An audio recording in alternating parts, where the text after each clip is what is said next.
Good morning, I'm Tony Momberger from the Redlands Daily Facts, doing another Quasquicentennial video series. I'm here this morning at Mission Gables with Sherli Leonard, who is the Executive Director of the Redlands Conservancy.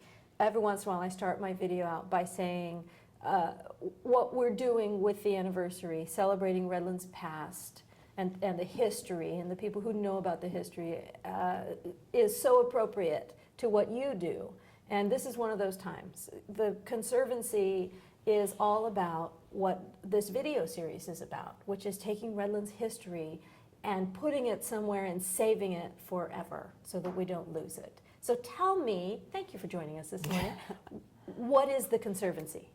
The Conservancy is a 19-year-old nonprofit organization, and it was formed in 1994 by a group of business people primarily who were interested in preserving the character, what we then called the character of Redlands. Mm-hmm. And that term is sort of evolving into a sense of place of Redlands and trying to define that. And the organization over the years has advocated through working with city officials and agencies and individuals to preserve and protect the historic buildings that are in Redlands, still existing. We understand from a program that Larry Burgess did years ago that of all the buildings all the really good buildings in Redlands, the town has lost about 70% of them, and most of that happened in, like the 1930s to the 1970s. And so we really, it looks like we have a lot, but we really, we could have had so much more. How did we lose them? Fire or demolition? No, demolition, sure. Like think of all the buildings that were torn down for the Redlands Mall, and houses, and lots to fire. A lot of the packing houses were burned. We're not sure why they were burned, but they burned up. So our goal has been to adaptively reuse the buildings that are still standing and still available. So we've been very active in that. Which is why we're sitting in Mission Gables today. Mm-hmm. Talk to me about what happened. Tell me the story of Mission Gables. This was one of the Redlands Conservancy's first projects, actually, and we partnered with the Redlands Community Music Association, they were housed in a really small office building behind the Redlands Bowl. And this building was owned by the City of Redlands. It still is, actually. And it was an old apartment house. It had kind of been built in pieces. And, but it had a really distinctive exterior, which is the title, the Mission Gables. And the city also owned a bunch of other houses along Eureka Street here. And so the RCMA and the Conservancy said to the city, why don't you take this building and use it for the restrooms, for the Redlands Bowl, because the existing restrooms were pretty tired. And then the Community Music Association could use this for their offices, and for rehearsal space, and for storage. And so the city agreed, and it took about 18 years to get the project done, because it started out at about $250,000 and eventually ended up to be quite a bit more than that. So almost the entire life of the Conservancy. Yeah, pretty much. Apparently they started working on this with the Community Music Association in, I think, 1995, and they being Bob Clark, who was president, and I think Raleigh Moore, who was one of the founding members, was involved in that from the Redlands Conservancy, and certainly Leon Armentrout. So there were several others that were involved in it. Okay, so let's define adaptive reuse for the people who say, what are you talking about? I know the house that I grew up in is a dentist office now, for instance. Mm-hmm, mm-hmm. So what are we talking about? It's taking buildings that were built a long time ago and finding another use for them. Some of our members like to call it adaptive use instead of reuse, because sometimes it's the same use as it was, maybe a restaurant or maybe a store, but it's been adapted to fit today's needs. And in order because these buildings have materials in them that are an energy source, and the buildings also have a different character and a different look to them than new buildings would have. Mm-hmm. Not that the new buildings couldn't have, but there's no design guidelines to make sure that happens. And we sense that being able to use the old buildings, for one thing, saves an enormous amount of energy, and it also respects the character and the heritage of the building and the builders and the community at the time that it was built. So there were several buildings in the area that we've been instrumental in preserving. The Mitten Building is one, which is now an event center. It was a packing house and a couple of other things, I think a bottling place for an olive company. And the Barton House, which we didn't do the restoration on a lot of these buildings, but we prevented them from being demolished. And this building, there was a little cottage on Alta Street that we bought from the city for $15,000 and then remodeled and sold to a first-time home buyer. And the Martin Anderson House, which is now was owned by the Salvation Army, and it's now a business on North Orange Street. And the Barton Schoolhouse, which we helped them move the building. We haven't helped them do the restoration work. So we're often involved in different elements of the project. And then several of our members have actually used adaptively reused buildings, like our dentist. One of our board members, Dr. Mark Gordon, has a little dentist shop across the street from the high school. It was in a house. So we sort of feel like we put our money where our mouth is, and our members actually are. And one another board member, our vice president, Don Grinda, bought the what used to be Grigsby's on Stewart, and they've adaptively reused it into an office building for their company, which is Statistical Research, Inc. They do archaeological surveys. Okay, and a lot of the buildings, whether they had Conservancy involvement or not, but a lot of the buildings that are old here are simply by default, if they're being used. Correct. So There's a whole Joe group. Greensleeves, obviously, Exactly. is in Yeah. an old building. And So we actually recognize through a little series of awards called Adaptive Reuse Awards, the buildings that have been that individuals have taken on to do themselves, like the WIT across on Colton Avenue. It was Family Service Association before that, and before that it was a church. It's a wooden building on Colton and something near Texas, and all of the offices, like on Brookside, those were done well before we were. But in fact, the city actually has a district that allows and encourages adaptive reuse of the buildings. Okay, so let's disabuse some confusion here. First of all, the Conservancy is not the same as the Redlands Historical Society. Correct. Help me define the difference there for the viewers. The Redlands Area Historical Society, so it has a longer name than ours. It was formed, I think, before ours, and they have a purpose which is primarily to educate and to celebrate, to educate the public about the historic resources and to celebrate them. So they educate by conducting tours and by doing a Heritage Awards every spring. And the Heritage Award is just that. It's sort of like our Adaptive Reuse Award. It doesn't mean anything except we think it was a really good effort, and it's good for the community. So our main goal involves advocacy, actually working to or buying, if we can, taking projects like that 1903 cottage. We bought that and sold it. We would do more of that, but those are very, very expensive projects, and we just don't have the resources to do that. So we are more active and actual, I suppose, would be a way to say it, and we are advocates, and we work with the city.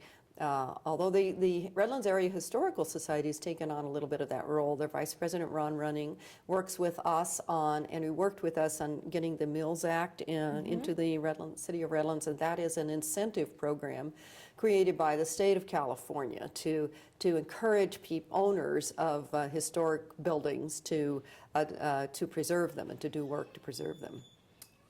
Okay, another rumor that we should address. There's land that people consider Conservancy land. There's some that was just purchased out in Santa Mateo. There's a sanctuary. Conservancy has talked about putting in an amphitheater and cleaning the trails and everything. The Conservancy doesn't own this land, right? We How own does that some work? land.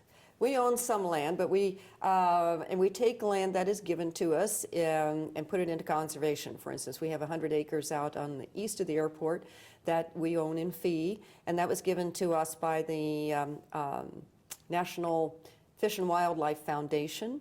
It had been acquired as mitigation land for the MWD's feeder project, inland feeder project from about 12, 15 years ago. And they gave that 100 acres to us to hold in permanent conservation.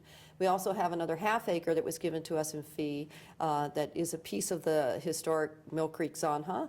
And the rest of the land, we hold 5 acres that the Larry and Char Burgess gave to us with a conservation easement, so that the grove that they own will never be developed. And we also hold a conservation easement, which is not in fee, but it does entitle us to certain management responsibilities to make sure we protect the conservation values, the 200 acres in San Mateo Canyon that actually belongs to the city. So we negotiated with them for this conservation easement, which they were happy to give to us. It was a unanimous vote, and it means that they don't have to be responsible for the details and management of that property. And that's where we've established the San Mateo Nature Sanctuary. And then the land that the city just acquired in Live Oak Canyon is 172 acres, and that's owned by the city. It was purchased with city money, and we are negotiating with them for a management agreement and also a conservation easement. We don't own it. We hope we can manage it because we think we can do a better job of it, because we have expertise that the city doesn't have, and I don't think they want to have. It's So the city owns a lot of property, and the Conservancy's role is to manage it, to keep it clean and safe. Protect the conservation values. And the conservation values may be the habitat, maybe the wildlife corridor, it may be the scenic vistas, it may be the historical, as in the case of the Santa Mateo Nature Sanctuary. It has all of the above. It has the historic carriage trail on it that the Smiley brothers built, and it has a riparian habitat, which is very rare, and it has endangered species on it. So our responsibility in the management is to protect all of those, and also to make sure that the public has passive use of it and can appreciate it, because it was purchased with public money. We believe that the public should have some access to it and be able to enjoy it and be educated about it, so that they too learn to love the land but don't love it to death. I have walked the Santa Mateo Nature Sanctuary with you and gotten a tour, and also I've walked the Live Oak Canyon Trail as part of the Trails at 10, and every 10 feet you're saying something interesting. You gave me the whole history of the flood control ditch that the Army Corps of Engineer put there, and you talked about these plants. There was a largest something that anybody had ever seen on the Nature Sanctuary Trail. It's a staghead cholla, which is a big cactus, and it's fascinating. This stuff is fascinating. You showed us you talked about the Smileys and how they used to go on their carriage to have picnics across the canyon. And then the Trails at 10 is also an education. And this is all stuff that the public can do anytime they want. I know that when I went with you, it was because you said, anytime anybody wants to go, just call and we'll take you.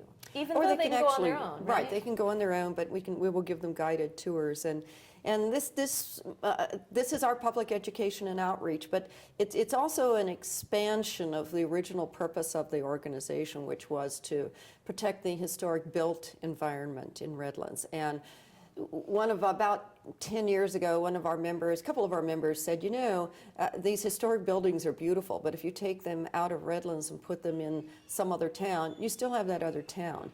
It's the setting that Redlands sits in, the hills on the south and the east, and the wash on the north, and the mountains on the north and the citrus groves that makes Redlands the extraordinary place that it is. And then you put these historic buildings into this setting, and you have a really amazing piece of the community. And so the Trails Trails at 10 events are a way to get the community connected to the land. What are they? It's a series of trail events, 3 in the spring and 3 in the fall. So people actually get to see a variety of looks of Redlands. And Redlands has about 25 miles of public trails that we manage with a memorandum of agreement of understanding with the city as an MOU. We manage their public trails and promote them. We get people out on them. It's a variety of trails, including urban trails, like in the Mariposa Trail, which goes right up the side of a road, and the Terrace, which is over on the other side of town. The Hogs Back. Yeah. So there's a variety of trails. There are some easy, some are pretty strenuous. These events expose people to what Redlands has to offer, and we find that when we get a lot of exposure through the papers. That we had people here last time from Corona and from Apple Valley, and it's awfully good. They're really anxious. People are very anxious to see new places, and you can go hiking right here in town. You don't have to drive to Forest Falls or Antelope Oaks. You can hike right in Redlands. Are these the big properties in the canyon that we talked about, is that part of the Emerald Necklace? Yes, and the Emerald Necklace goes back to 1987. The city formed a committee that was to create a parks and open space plan. And it's a citywide committee that was formed, a really interesting, diverse group of people. And they hired Pete Dangerman, who was in his own private practice at the time. It was called the Dangerman Group, I think. And they came out and designed or helped the committee write this plan, this Parks and Open Space plan. And he started calling it an Emerald Necklace because it's a theory that you'll create a green buffer zone surrounding a community, which distinguishes it from other communities. It separates them. It's not just one megalopolis from Los Angeles to Palm Springs. And at the time, we had such a large swath in 1987. Since then, we've lost most of the green buffer zone on the west side of town, the west entrance coming from the San Bernardino area on the I-10 corridor.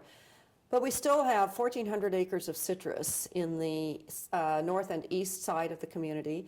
We still have Live Oak Canyon on the south and east, and Santa Mateo Canyon on the south and west, and the Santa Ana River on the north, and the mountains on the north. So we have a pretty good-sized buffer zone. So his idea was to create a series of spots surrounding Redlands that could be preserved and protected, open spaces and parks, and they would be connected by a drive or a bicycle ride or a series of hikes that would surround the entire community and create a necklace with a bunch of different gems on it. And at the time, the plan, it was eventually incorporated into the city's general plan in the land use and open space elements, and which recommend that the city acquire 500 acres of open space in the Live Oak Canyon and Santa Mateo Canyon area. Well, they've accomplished quite a bit of that. We still have more to go, but that becomes an anchor, one big piece of open space that is available for people to use to go out to be quiet and to appreciate the environment and learn from the environment. And there will be another piece of the Emerald Necklace will be the Zanha Trail and Greenway, which will follow the historic Mill Creek Zanha. The Orange Blossom Trail, which will follow the old rail beds through the heart of town from the Santa Ana River Wash on the west end to the Santa Ana River Wash on the east end. And another one would be the Santa Ana River Trail, the sports park on the north and east part of the town. That's one of the Emerald Necklace gems. It's already in place. The Heritage Park, which is being developed as we speak, probably, will be one of the gems along the Emerald Necklace. Other pieces will be the Santa Mateo Nature Sanctuary, and then the parks that are throughout the city, all part of the Emerald Necklace. And for almost all of these, we can go and, I want to say run, you can take a mountain bike, you can take a horse, as I know you do. You can take your dogs, you can hike, there are multiple ways to use these. Right. And my husband goes bicycling on there. Yeah, and we could envision, in fact, I think it was part of the Emerald Necklace plan that they wrote in 1987, cultural events being held on these. We could actually hold foot races and events along the Orange Blossom Trail, and there's like a 26-mile loop, which makes it pretty obvious for a marathon that we could bring in the public, and eventually, well, in fact, this piece that the city just acquired in Live Oak Canyon actually connects to property that is in Riverside County that is in permanent conservation, and the state park land that is in Riverside County and Santa Mateo Canyon. So theoretically you could, and eventually we hope to have a trail system that goes from Riverside County, Moreno Valley, through the across San Mateo Canyon, through Live Oak Canyon, through the city's properties, across through what is now the Crystal Springs area, across Wabash and into the Crafton Hills, which has a whole network of trails. And from there they can go into the San Bernardino Mountains. They can connect to the Orange Blossom Trail then, which connects. I mean, I've got all this in my head, so I know it's hard for people to visualize it without maps and things if they're not familiar, but this could be a huge regional Southern California attraction to people. Is there a list for people watching this who say, I did not realize we had this to my avail here? I'd like to go find where they are and find a list of them and do all of them. Is that exist? We have the maps of the Redlands trail systems on our website. We still need to get the map of the Santa Mateo Nature Sanctuary on. We have a really good one with the trails trails mapped on it, but it's on our website, which is redlandsconservancy.org, okay.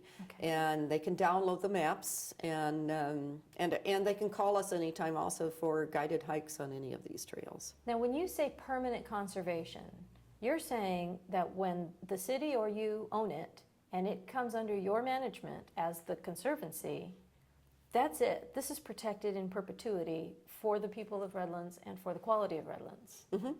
That's right. Permanent conservation means it will never be developed. Okay. You also mentioned Crystal Springs. Mm-hmm.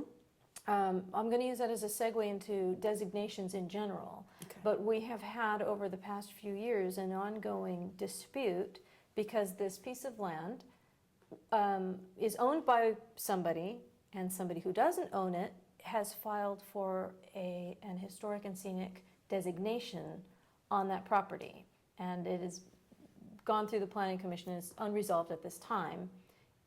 It's off of the 10, almost to Yucaipa, right? Mm-hmm. Okay, you have said to me that there's precedent for this. This has happened before. Mm-hmm. Talk to me a little bit about the history of these designations in Redlands.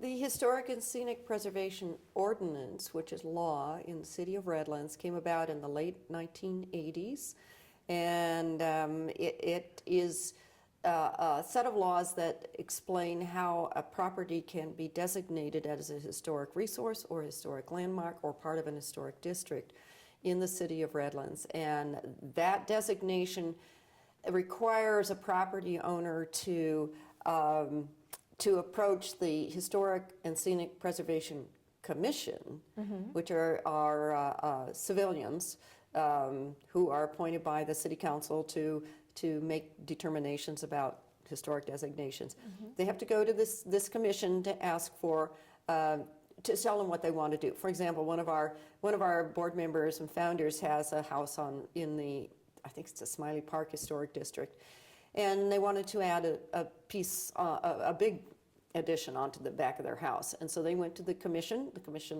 reviewed it, and they said that looks great. And so they were given permission. Now the reason for that, it sounds really constraining, but what they're saying is that these homes with the look that they have now and their historic context are important to all of Redlands, and they help give Redlands a sense of place and what we called its character. So we think that's important enough that we would like to preserve it. Mm-hmm. And one way to preserve it is to require property owners to do a right preservation effort. And like you want to put aluminum windows on your house in a historic home and in a historic district, that probably isn't going to improve anybody's property value, or your own or otherwise. So it's a way to protect the whole community of Redlands, because people have something that means something to everybody, not just one. Designation is not necessarily a restriction on remodel or altering. No, it is not. It's just saying and it's only deals with the exterior of a building and not the interior. For example, the Fox Theater building has a local designation, and so the property owners can do whatever they want to the interior, which they did, but they need to go seek approvals from the commission in order to change the exterior. Like, they couldn't take down the whole front facade and slap up something different, because it would change the character of Redlands. It would make a huge difference. So the Barton House is one of these that you said the owner didn't want the designation. Somebody else filed for it and got it. Yeah, the Barton House is actually, I think, the oldest brick house in San Bernardino County. It has a huge importance to the whole community because Dr. Ben Barton, who was very instrumental in the way that the community was set up, he built the house. And it was still standing, and I mean, it is still standing, which is pretty remarkable for a big brick structure. For those who don't know, it's on Nevada, almost to Barton. It has a really Road. distinctive mansard roof that Barton put on there. So it was owned by nobody that's still active in Redlands, and they needed to sell it, and the city was actually the one that applied for the designation. The city did. The city did.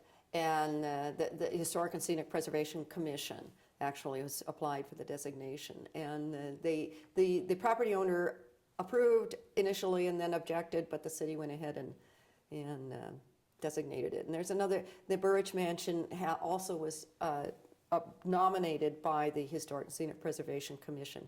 That has never been acted on, but it has a nomination. Okay, and the owner didn't. Yeah, didn't the apply owners don't for want it. it. Partly they don't want it. Sometimes they resist it because they think it means they can never do anything what they want with their building. It really constrains them, but it doesn't. But at this time, the Burridge Mansion has no local. It has no local designation, no national, no state. We have. It just has a really caring owner Just at the moment. so there's a trust thing there. Yes. We have some buildings in Redlands that are on the National Registry of Historic Landmarks, including the about to be closed post office on Brookside. I know that they had created a replica of it at California Adventures. Oh, really? Yeah, it was the information booth when you first Oh. walked in was our post office.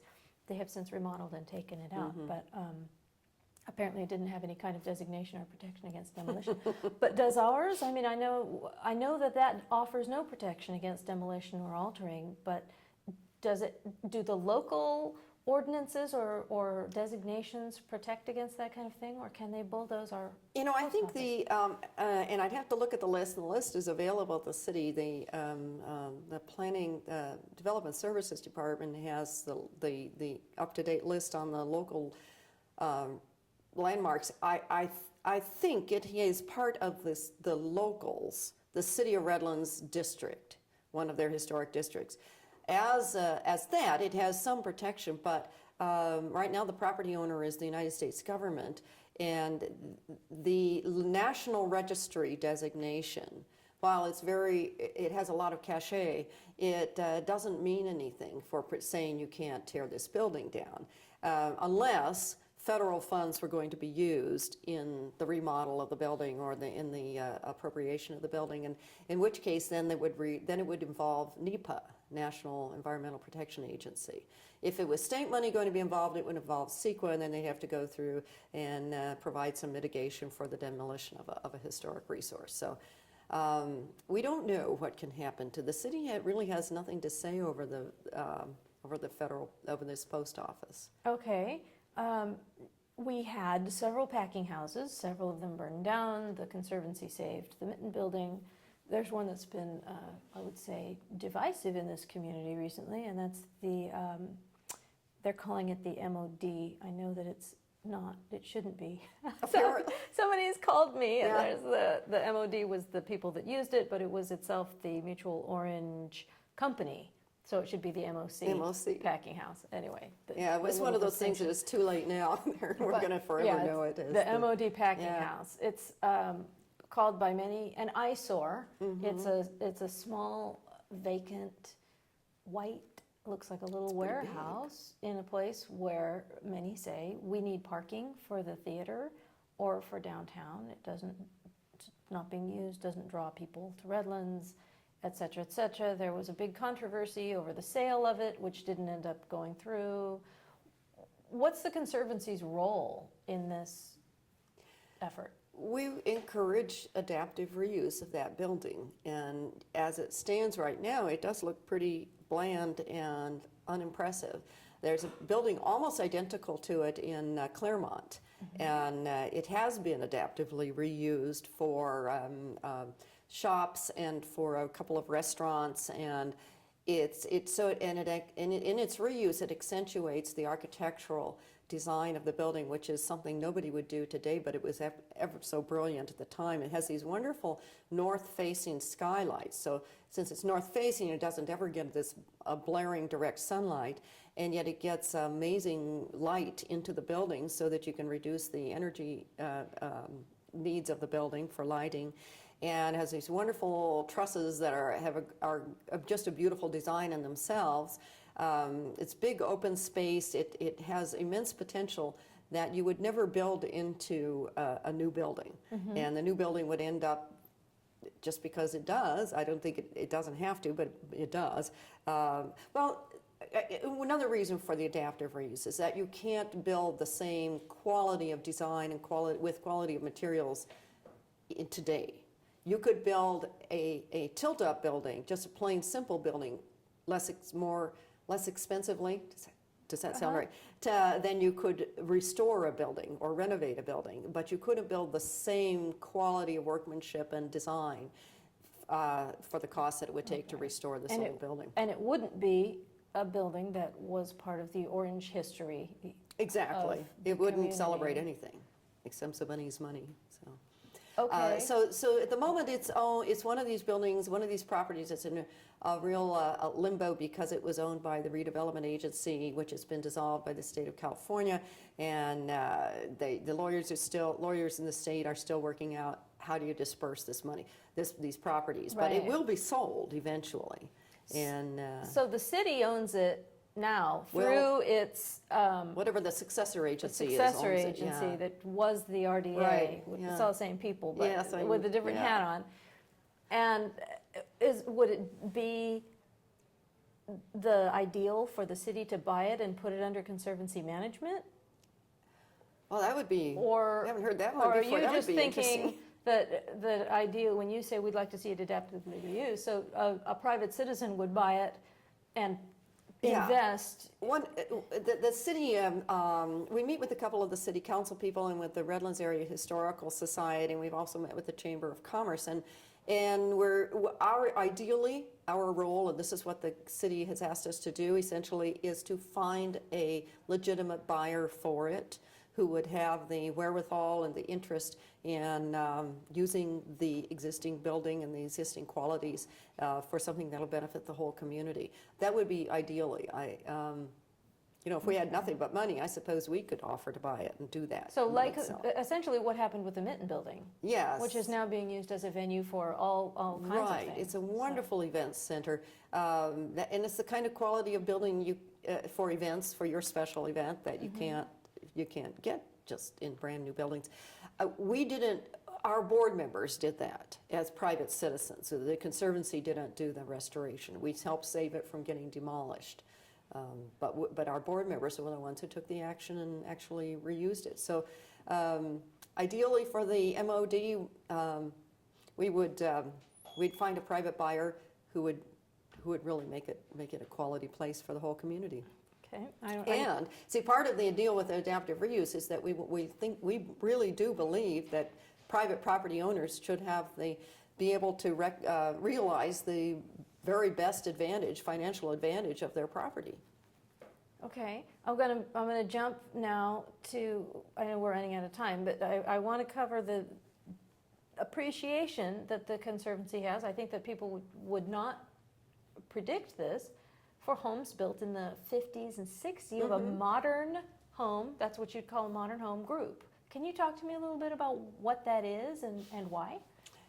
A group of people in Redlands also appreciate what they call the mid-century modern look, and as with even the Victorian homes, there were obviously hundreds of thousands of Victorian homes built, and not all of them have any value or any quality to them.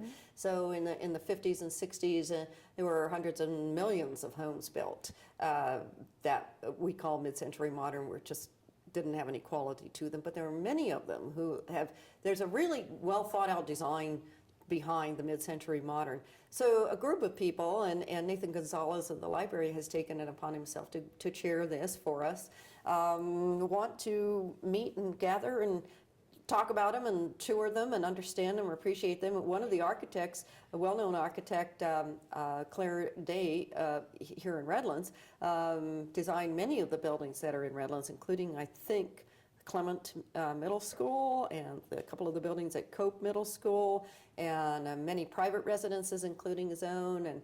And these homes are wonderful examples of a design that incorporates the indoors to the outdoors, a really careful thinking behind it, just like there was careful thinking behind a lot of the Victorian home designs.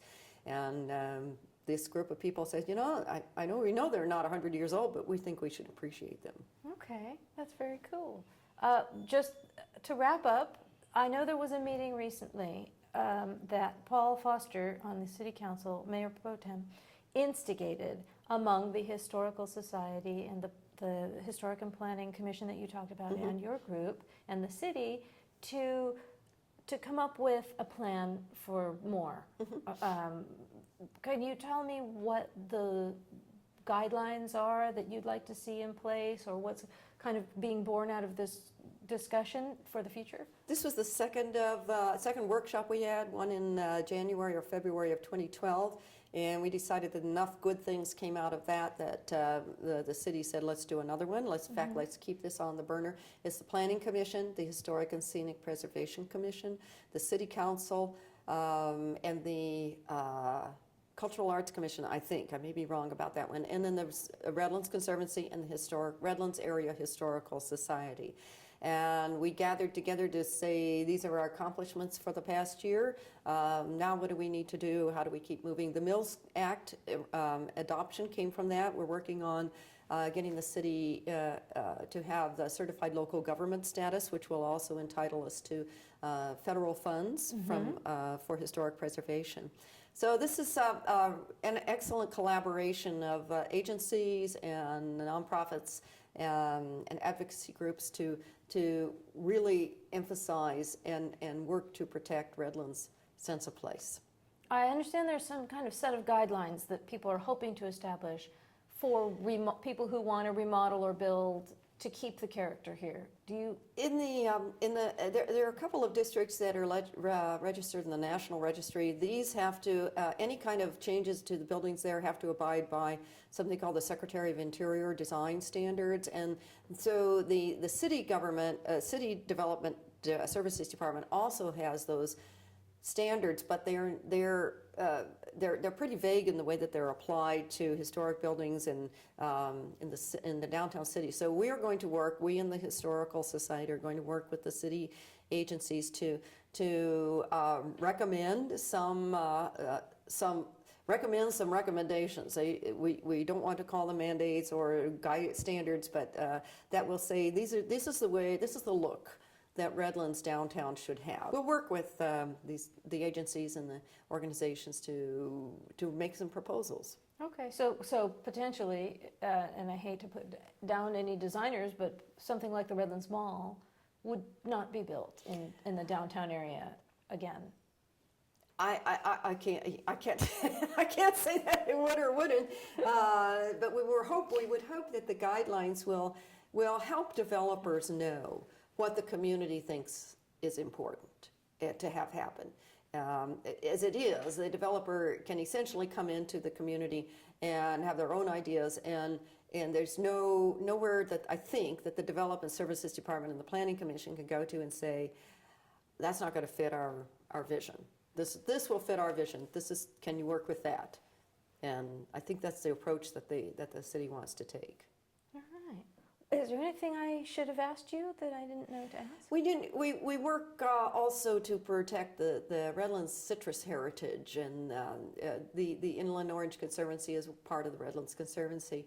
This is the third leg of our stool, so to speak. The open space is one, and the historic built environment is one, and the citrus, protecting the citrus, because this was the heritage, and it's really under threat from two directions right now. The citrus groves are often on flat land, which makes them really desirable for development, and that slowed down. The demand for that slowed down, over the past 5 or 6 years, but it may increase. And then there's the Huanglongbing, which is the disease that is threatening the state of California's citrus industry and has damaged so severely the Florida one. So from those two directions, we're working to see if we can protect the citrus heritage and keep the citrus groves in Redlands, because they're valuable and they make a difference. They make our community different. And instead of an orangeless county, we still have oranges in Redlands. So that's a really big push we'll be working on this next several years. All right. I know that everybody who grew up here and complains, I see it on Facebook on those, you grew up in Redlands if, or whatever, on those sites, they say, it used to be all orange groves. Where did the orange groves go? So I know a lot of us are grateful for anybody who wants to keep that here. And they will be part of the Redlands Emerald Necklace too, if we can preserve a large swath of them. I was going to get briefly into Measure O. Okay, and we're still running out of time. Is this something we can sum up real quickly? It's the money's all spent. It was a bond measure in the late 1880s, and the city did use about $7 million to purchase parkland, open space land, and they spent it. They saved a lot of land. They saved a lot of groves. And now, land that was bought with that money, let's say we're going to turn around and sell it to, say, somebody who wants to put a warehouse there. But the part of the Measure O said that if you sell Measure O properties, you have to use that money to purchase equivalent property. So the city has a large chunk of money that they obtained from a sale of groves on the northwest side of Redlands. But that of that 37 acres, only about 6 acres was purchased with Measure O money. So the rest was purchased with some other money. So that money would have to go into the Emerald Exactly. Necklace. Yeah, purchase something like they'd have to replace the groves that they sold, and then it was a wonderful deal actually, where the city bought low and sold high. So they've turned 37 acres of citrus grove into 172 acres of open space, and they still have about $10 million left to spend. Nice. It's a pretty good deal. All right. And just for the video, I want to say that the ordinance is, I'm not sure if it's an ordinance, but the rule is that we have to have city-owned 200 acres of orange grove at all times. Oh, that's not a rule. It's Really? somewhere, yeah, it's written in the city rules. They can't go down. So if they go under 200, they have to buy more. And people, for instance, when they cut the grove behind Moore on 5th Street, people said, no, you're doing it again, you're wiping out. No, every so many years, the trees die or they become ill and they have to replace them with new ones, and that was what was going on there. They were very old, and they get less productive as they get. Actually, they don't get less productive. This fruit gets better and better, but they're smaller and smaller, and so people in the supermarkets and the big box stores generally won't buy small. So they. Yeah. Well, so that's why they replace those at some point in the near future to have those groves replaced. But 200 is the minimum. And interesting. I don't know that. Yeah. It's one of the little things I know. It is. One of the 4 things I know. All right. Thank you very much for spending Thank your you time so with much me and for your the expertise. opportunity. All righty.